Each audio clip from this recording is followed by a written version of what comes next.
중도 얘기를 해갖고 이게 요게 성공의 신학적인 방법론이에요.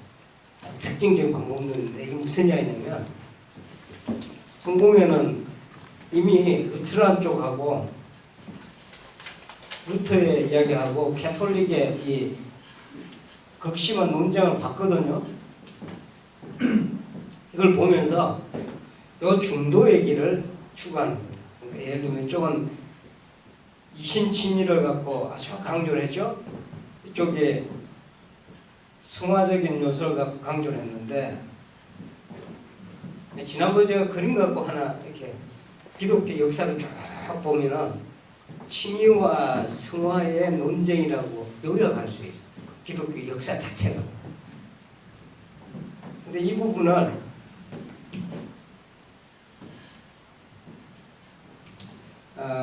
성공회를 주목해야 되는 이유 중에 하나가 이 중도 얘기를 해서 이거를 이 치열한 논쟁을 소위 말하는 옥스퍼드 학파라고 있어요.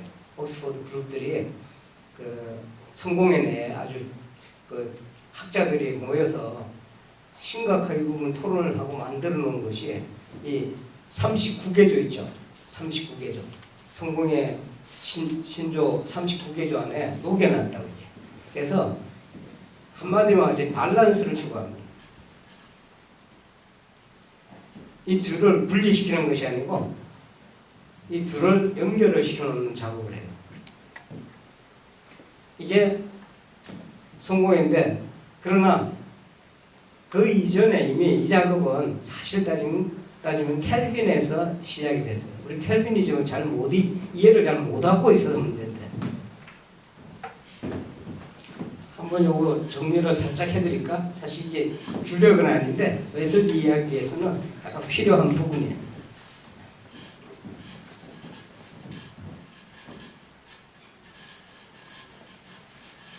신학사 전체를 한번 잠깐 개관을 합니다. 예. 저희가 한번 들었던 분들도 있을 수 있는데 한번 좀 정리를 해드리겠습니다. 사실은 칭의 문제, 죄 사함의 문제하고 이 칭의라고 하는 것은 죄를 사하였다, 의롭게 여겼다 이런 법률적인 용어거든요. 성화는 내용입니다, 사실. 실제로 거룩하게 되는 것, 거룩하게 여김을 받았다 하는 것. 그럼 이거는 다른 이야기는 아니죠. 두 가지가. 근데 이 두 가지가 우리 논리 구조 안에 딱 들어오기 시작하면 우리 논리라는 거는 아이도어에 익숙해요. 이거냐 저거냐. 그래서 이게 신학 구조 안에 들어와 버리면 이게 논쟁의 여지가 아주 심해져요. 그때부터. 이게 같은 걸로 펑션을 하는 그걸 이해를 잘 못하고 이거 자꾸 분리해서 이렇게 들여다봐야 이해가 되는 거. 이게 우리 논리가 그렇다. 처음에 시작이 실질적으로 어거스틴이 상당히 중요한데 어거스틴에 있어서 이 둘은 아주 조화가 나름대로 잘 됐어요. 근데 조화가 잘 됐다는 이야기는 논리적으로 들여다보면 애매모호해. 그 양면성이 있어요. 예를 들어서 어떤 남녀 간의 사랑을 한다. fall in love라고.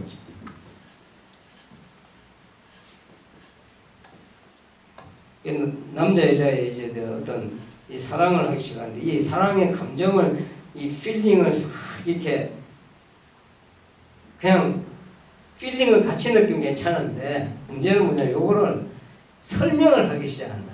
설명은 어디에 의존할 수밖에 언어에 의존하거든요. 언어는 또 뭐가 되냐면은 언어는 규정입니다. 이게 좀 철학적으로 필요한데 언어 철학에서 이 규정을 하게 돼 있어요. 예를 들면 뭐 이거는 이거다 해야 우리가 이해가 된단 말이에요. 근데 그래서 어떤 사람들은 언어 이전의 걸로 이해를 해야 돼. 이거 직관이라고 그래요. 직관. 이래야 진짜 이해를 한다 이렇게 하는 사람도 있어. 이게 현대 철학에서 하는 얘기예요. 근데 하여간 이게 규정을 해야 되는데 어거스틴에 있어서 칭의와 성화관계는 다이내믹한 내적인 관계를 갖고 설명이 되어 있거든요. 근데 그거를 신학적으로 설명하는 과정에서 이게 어려운 거예요. 그래서 흥미로운 거는 어거스틴의 후예라고 하는 캐톨릭과 또 자기가 또 주장하는 루트란, 우리야말로 정통 어거스티니안이다 이렇게 이야기를 해. 그런데 캐톨릭이 들여다보니까 칭의와 성화의 관계는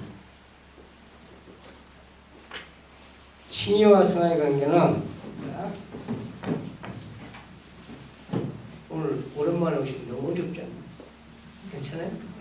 그냥 그런 게 있다 하고 예, 느끼면 돼요.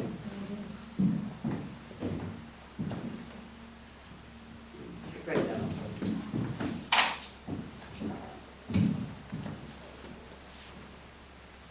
아까 이거 그림을 그리잖아요. 어거스틴에 있어서 칭의와 성화, 이게 한 원 안에 왜 못 쓰느냐면 한 원 안에 중심이 두 개예요. 그런 게 있을 수가 없어요. 원이라는 정의 자체가 중심이 하나지 둘이 아니다. 그런데 둘을 집어넣었으니 헷갈린다. 칭의도 들어가 있고 성화도 들어가 있고. 그런데 어거스틴에 있어서는 전혀 이걸 모순이 안 돼. 왜냐하면 가치 펑션을 일으키는 거기 때문에. 이거를 흥미롭게 요즘 제가 전에 한번 소개를 잠깐 해드린 적이 있는 것 같은데 김세윤 박사인가요? 오늘 메타포라는 표현을 써요. 메타포. 그림을 얻어 하는데 이게 이제 동전의 양면 같다 이렇게 생각하시면 동전의 양면 하나잖아요. 이렇게 보면 이렇게 보고 저렇게 보면 저렇게 보이는데 요게 어거스틴에 이렇게 잉태되어 있습니다. 그런데 캐톨릭은 이거를 전면에 성화를 내세웁니다. 그럼 칭의가 없어졌느냐? 칭의 뒤에 숨어 있어. 거의 이게 사라진 게 아니라 숨어 있단 말이에요. 그래서 캐톨릭 교인들한테 칭의를 왜 이야기 안 하냐 그러면 우리도 한다 이렇게 한다. 없는 게 아니에요. 칼 라너나 이런 사람들은 명확하게 그 이야기를 하잖아요.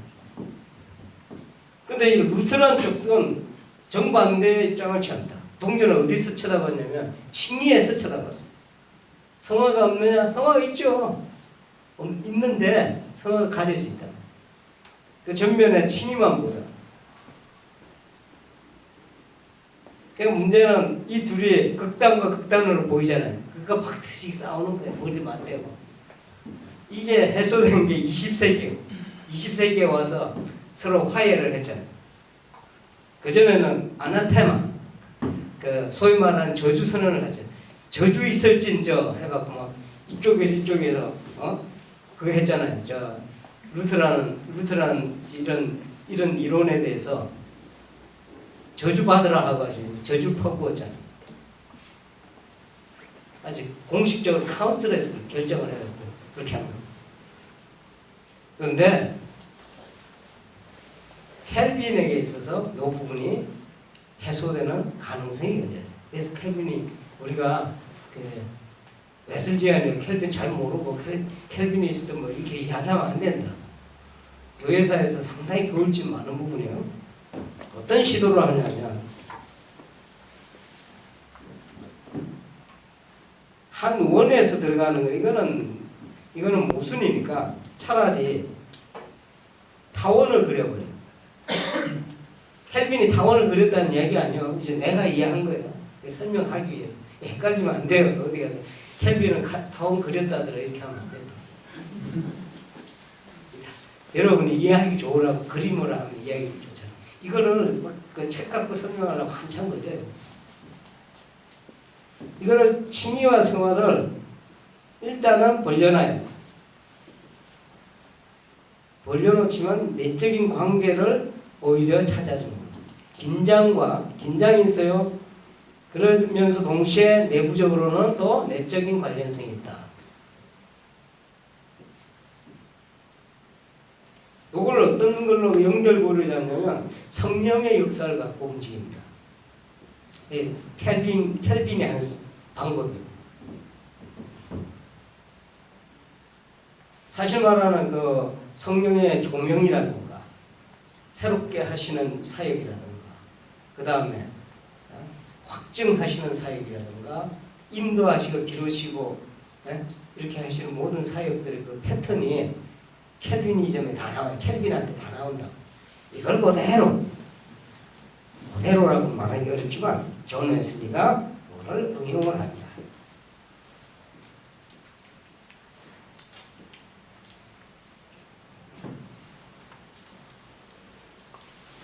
그런데 웨슬리는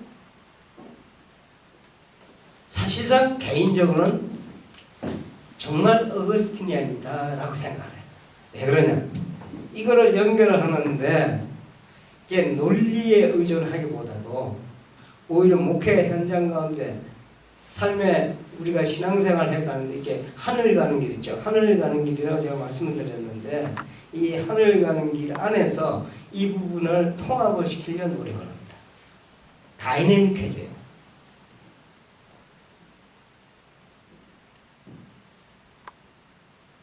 이 보다 논리적입니다. 이거. 그래서 여기와 여기는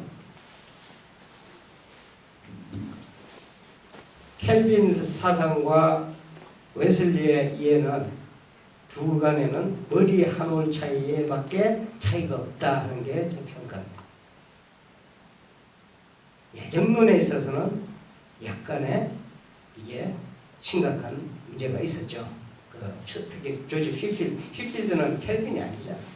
하여간 휘필드와의 관계를 했는데 아마 휘필드하고가 켈빈하고 만났더라면 그 정도로 가지 않았을 것 같다는 게 제 생각이에요.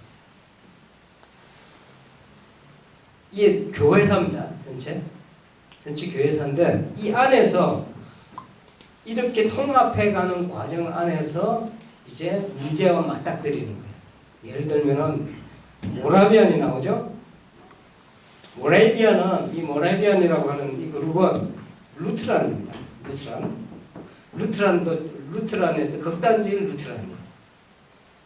모라비안은 사실은 모라비안 자체는 루트란을 포괄을 전체를 하고 있어요. 그래서 우리가 일반적으로 모라비안 늘 하고 했을 때 한 그룹만 있는 게 아니에요. 다 달라요. 이렇게. 우리 최 목사님 제가 아까 질문했잖아요.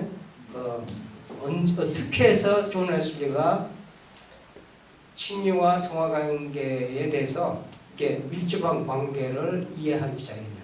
웨슬리가 아이러니컬하게도 모라비안 헤르누트 가서 그런 깨달음이 생겨요. 모라비안 본부로 가게 됩니다.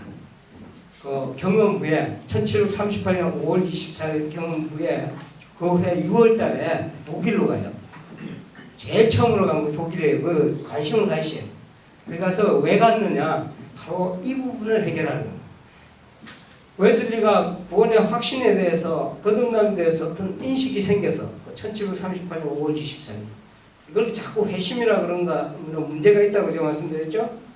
그래서 인식이 생겨서 그런 다음에 만일에 회심이라 그러면 그건 끝났어야 돼요 다. 그런데 그게 아니고 갈등을 하잖아요. 뭐에 갈등을 하냐면 회심 전에도 그 중요한 사람 만났죠. 그 모라비안 목사님. 네. 누구예요? 피터 벨러라고 하는 분. 그분한테 도움을 받잖아요. 도움을 받는데 벨러는 상당히 온건한 모라비안이에요. 존 웨슬리한테 어떤 힌트를 주냐면 웨슬리가 칭의에 대해서 고민을 자꾸 칭의의 신앙을 이 피터 벨러가 이야기하니까 거기에 대해서 고민을 하는데 놓지 못한 게 있었다. 성화는 어떻게 되는가 하고 끝까지 갖고 있었어요. 그 질문에. 그런데 벨러가 답을 줘요. 그래서 어느 날 그 둘이 대화에서 이게 풀어지는 아주 깊어갖고 그렇게 막 설명하는 그런 얘기가 나옵니다. 그리고 5월 24일 넘어가죠. 넘어간 이후에 웨슬리는 그 부분에 대해서 명확하게 정리를 하고 싶어서 그래서 어디로 갔냐면 모라비안 본부를 찾아갑니다. 헤르누트 공동체를 찾아갑니다. 거기 가서 이렇게 하는데 누구 설교를 그때 듣느냐면 그 데이빗이라는 사람이 있어요. 레버런 데이빗. 그 양반이 설교를 하는데 한마디 힌트를 딱 얻는 이야기를 해요.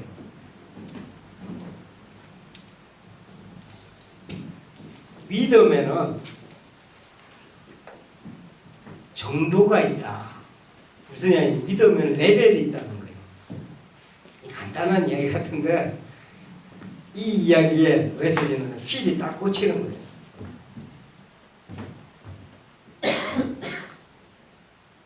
그래서 요약한 부분에 보면은 필드 벨러 말고 필립 멜트라고 하는 사람이 있어요. 나중에 런던에서 만나는 다른 모라비안. 이 사람은 완전 극단적이요. 정말 정숙지랄 만큼 그런 사람인데 이 사람하고 이렇게 타협이 안 되는 부분이 뭐냐면 이 필립이라는 사람, 필립의 의견으로서는 믿음의 정도가 없다 생각해요.